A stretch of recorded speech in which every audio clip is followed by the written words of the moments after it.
我喜欢将风味浓烈的不同食材结合在一起，形成和谐的美味。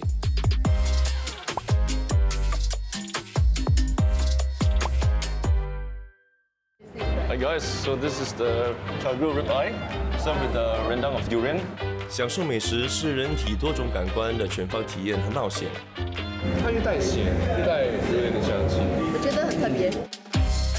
在菜肴里运用强烈对比的风味，比如用酸搭配辣，甜搭配咸，是东方人做菜比较代表性的一种风格。我一直想要挑战自己，突破现有的思维框架，在风味搭配上，从旧的灵感找到新的理念。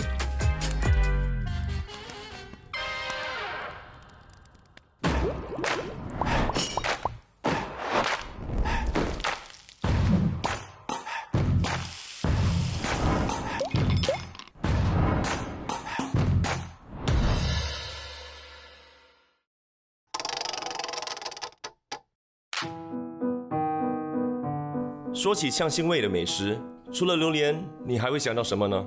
第一个跳进我脑海里的就是臭豆腐。别看我的外表平凡，肤质逊色，我可是名声大噪，在中国诞生，却红遍东南亚。滚烫的热油是我的舞台，它让我独有的气味瞬间迸发。有人因此嫌我体臭，其实我含有维生素 B12以及乳酸菌等的营养成分，吃进嘴里还能让你齿颊留香。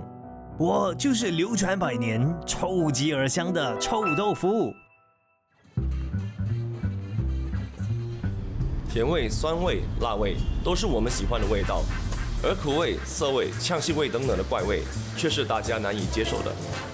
我对呛腥味特别的了解，因为呛腥味就是潮州菜一个主要的一个味道，咸鱼啦、咸菜啦、泡菜等等等等。有的食物天生就带有呛腥味，就像榴莲一样，而某些食物的呛腥味则来自于发酵过程中微生物对蛋白质的降解，就如大家所熟悉的臭豆腐。但是呛腥味的美食究竟搭配什么风味才是绝配呢？我就从这家源自成都的臭豆腐摊开始探索吧。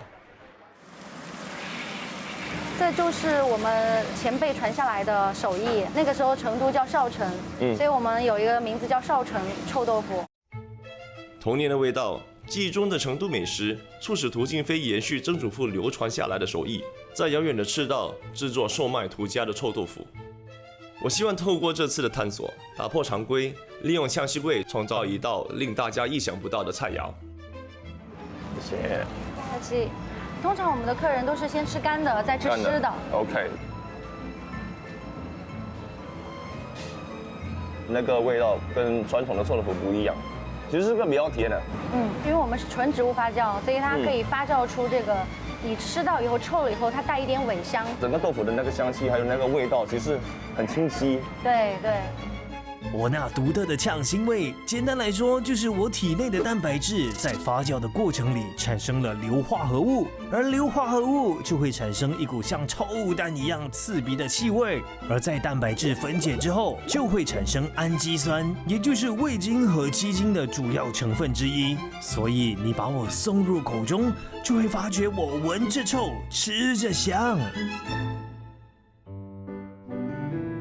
其实我们刚刚登陆新加坡的时候，我们只是带来了这个辣椒粉的口味，就是臭豆腐蘸干粉，这是我们四川的口味。可是因为本地人其实并不太适应这个辣椒粉，太干了。后来我就开始观察，哇，我发现本地人他们特别喜欢那种带汁的酱料，所以呢，我就研发出了这个辣椒酱，它非常的符合新加坡的气候跟本地人的口味。你吃一个泡菜，你可以顿时起到解腻解辣，对，然后也同时酸甜的口味也可以刺激到你的味蕾。一个冷，一个热。然后搭配起来，一个酸一个甜，然后再搭配一个辣一个咸，不同味道相互搭配可以提升食物的风味，而我觉得呛腥味和酸味就是绝配。臭豆腐搭上酸酸甜甜的泡菜，除了爽口，其实也能降低臭豆腐吃入口中的独特臭味。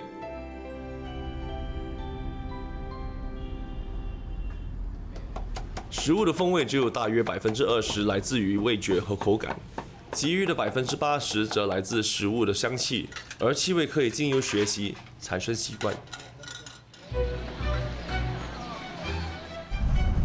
我觉得邻国马来西亚比我们更享受臭所带来的滋味。走进当地的夜市，总会闻到一阵阵耐人寻味的呛腥味。在他们的眼里，臭豆腐搭配泡菜未必是绝配。臭豆腐它没有说固定一个口味来搭配它，我们是符合顾客群是什么，我们就搭配什么口味给他们。我们马来西亚人最喜爱的口味是原味辣酱，然后第二个就是那个罗家酱，这个是我们马来西亚的特色。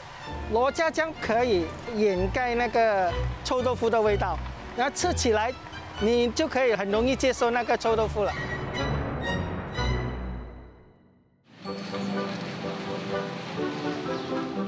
有些摊贩甚至大胆调整配方，用汤汁来搭配改良过的臭豆腐，让更多食客更能接受这道特色小吃。它是针对马来西亚不喜欢吃臭豆腐人设计的，所以呢，跟臭豆腐呢不一样的地方，就是因为我们在它还没有味道的时候就已经停止它的发酵过程，然后它保留了臭豆腐丰富的口感，但是它又没有臭豆腐的那个独特的味道。因为我们马来西亚人就很喜欢喝汤汤水水的东西，然后又喜欢比较辛辣的东西，所以我们呢就用数小时熬制的秘制鸡汤，然后再配搭上比较辛辣的蒜蓉啊、辣椒啊，放上那个萝卜丁，增加它的口感。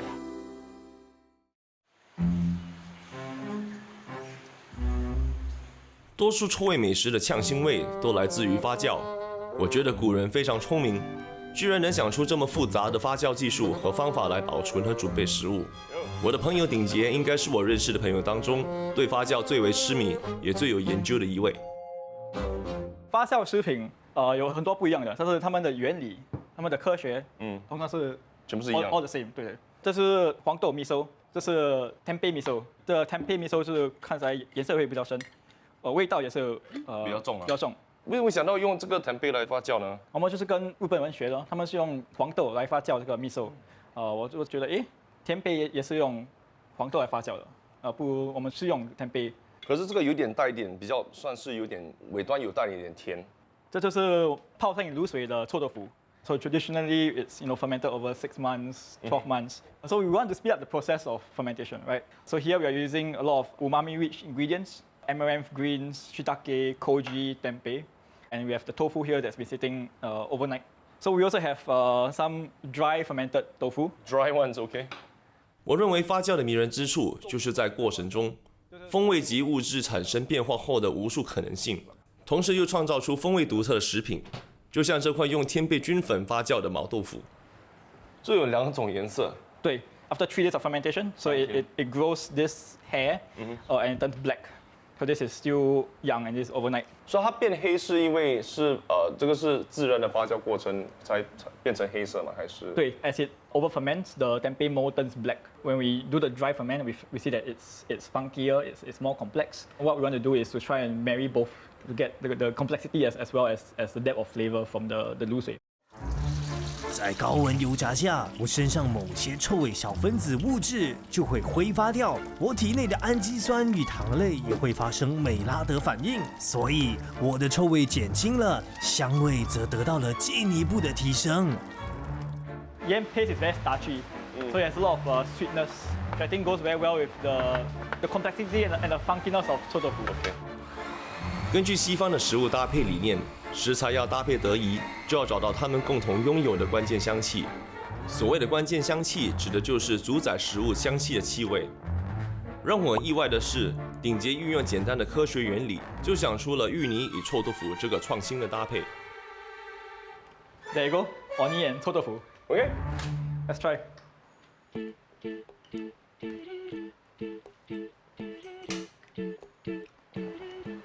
It's interesting.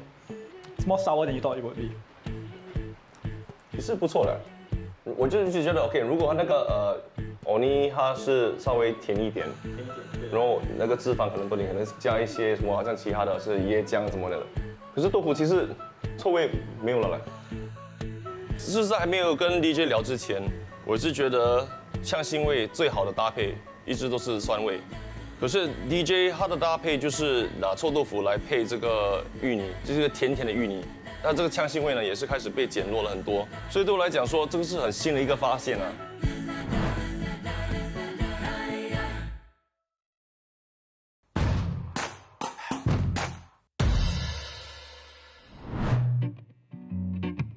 这些原本被渔夫抛弃的小虾，在完成风味华丽的蜕变后，就成了浓香逼人的虾酱。有些人觉得它恶臭无比，避而远之，但我却选择和它依偎在一起，创造属于我们自己的童话故事。和它在一起的40多年里，我们成为炸鸡界里的黑马，更是新加坡人的骄傲。我可是道道地地的 Made in Singapore， 我就是色香味俱全的虾酱鸡。我深信风味的形成离不开它生长的那一方水土，除了食物的味道、口感和香气，风俗习惯以及我们所处的地理位置也会影响风味的形成。虾酱搭配鸡肉就是属于我们新加坡人独特风味的一道佳肴，也是我们的味蕾记忆。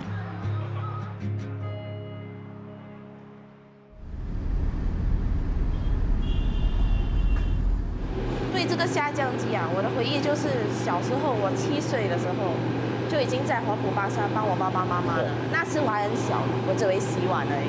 我们一忙完，我爸爸就会炸一盘给我吃。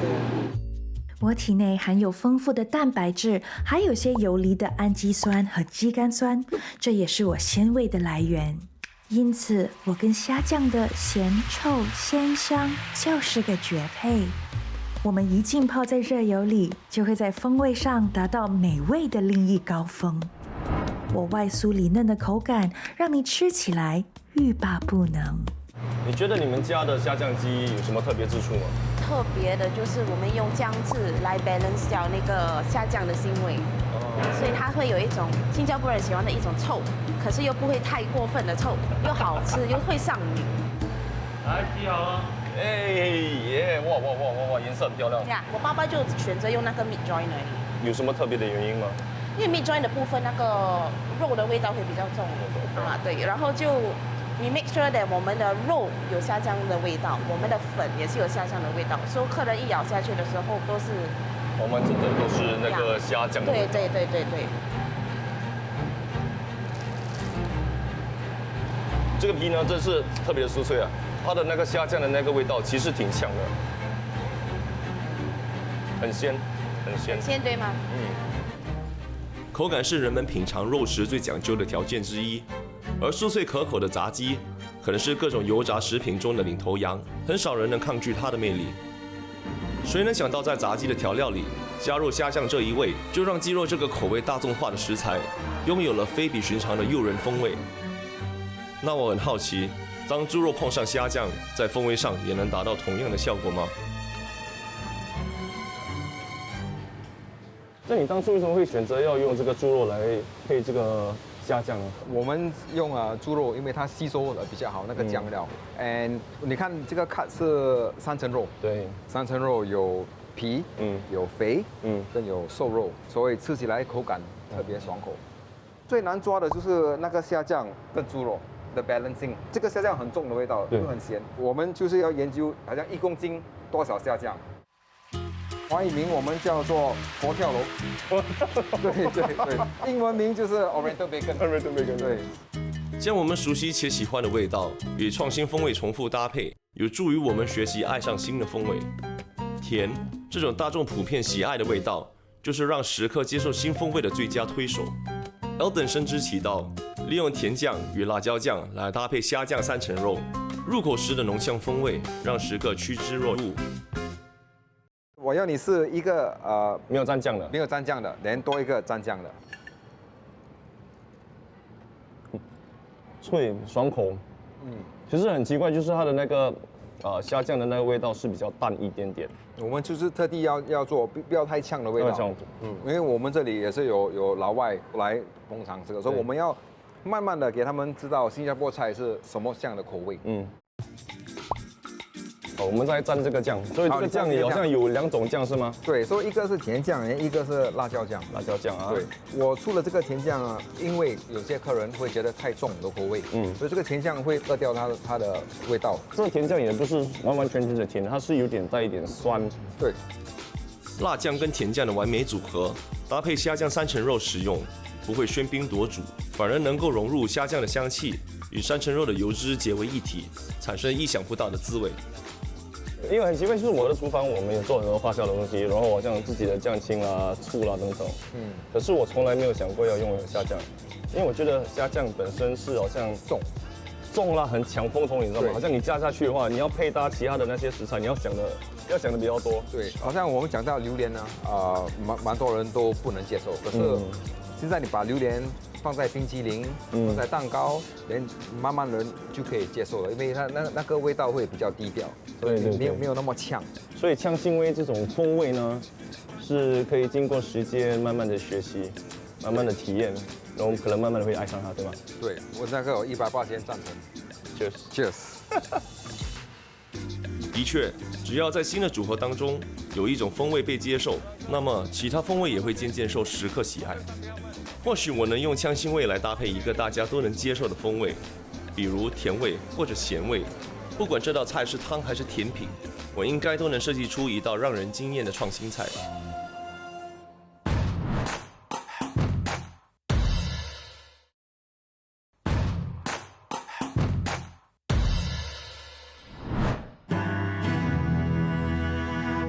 我的内心必须先经历一场翻天覆地的变化，我才能以现在的姿态与你会面。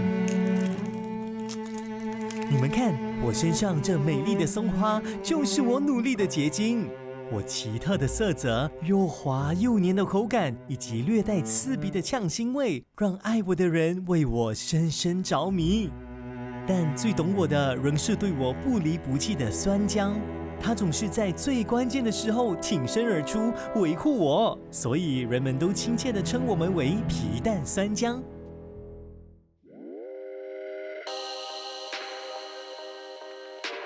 皮蛋酸姜是粤式凉菜里的老派小吃，50、60年代便流行了。用皮蛋来搭配酸姜，其实是古人的饮食智慧。我决定拜访资历深厚、来自香港的古祥师傅，看看他对于这道传统小吃有没有任何新的创意或见解。我很喜欢吃那个我们叫虾多士啦。toast 对，那个面包酿虾饺。对。然后我就想到把这个虾饺包住这个皮蛋，上鸡蛋啊，上面包糠啊、面包屑啊，做成一个球形。对。然后拿去炸。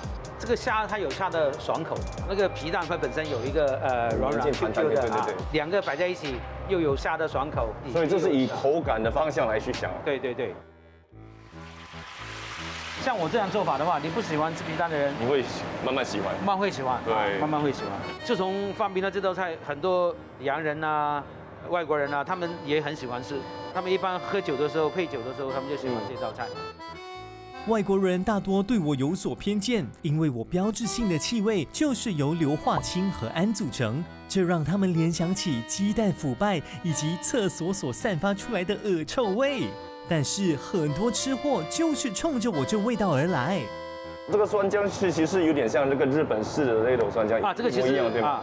但是酸姜我们一般是用紫姜来腌的，它的根还没有形成的时候，你切进去的时候很爽，脆脆的，爽真的啊。我浓郁粘稠的口感也延长了我停留在你口腔的时间，加强我独有的碱涩味，而酸姜就能帮助我平衡你舌头的酸碱值，不仅去腥，也让你的味蕾更敏感、更有知觉。所以我和酸姜总是形影不离，是餐桌上的最佳拍档。其实那个虾酱的味道很特别，就是它不但没有盖过那个皮蛋的味道，它就是包容了那皮蛋的味道，然后使那个整个那个味道特别的和谐。然后其实突出是也是那个酸姜的味道。对，所以那个酸姜就是绝配了。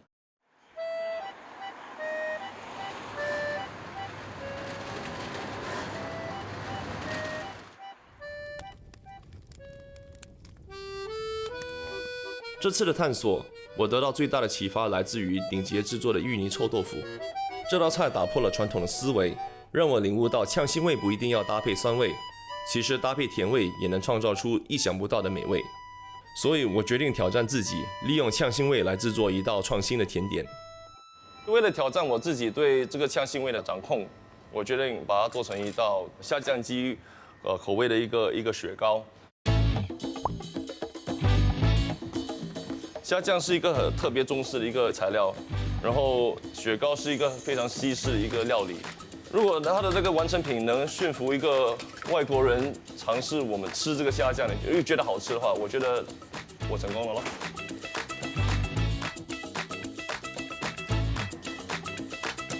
虾酱本身味道是特别的呛，所以整个食谱呢，其实有特别多的食材是来减弱这个虾酱的这个味道，它的气味。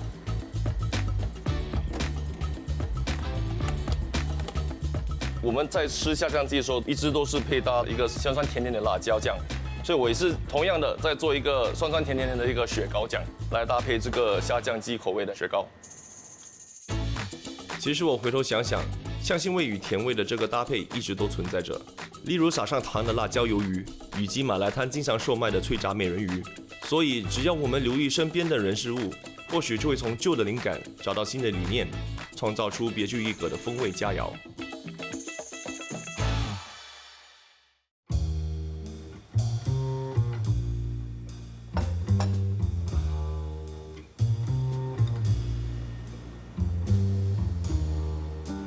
其实真的很好吃，它的虾米的味道其实还保留着，只是它的呛味、那个腥味完完全全消失了，就是因为那个牛奶啦、那个糖啊，还有其他的那些什么酸甘等等，很多层次感，很复杂。可是我觉得在口感上可以再加一些什么鲜果啦，或者是其他酱汁之类的东西，所以它的整个过程有点像喝鸡尾酒那种口感，你知道吗？外国人肯定会喜欢。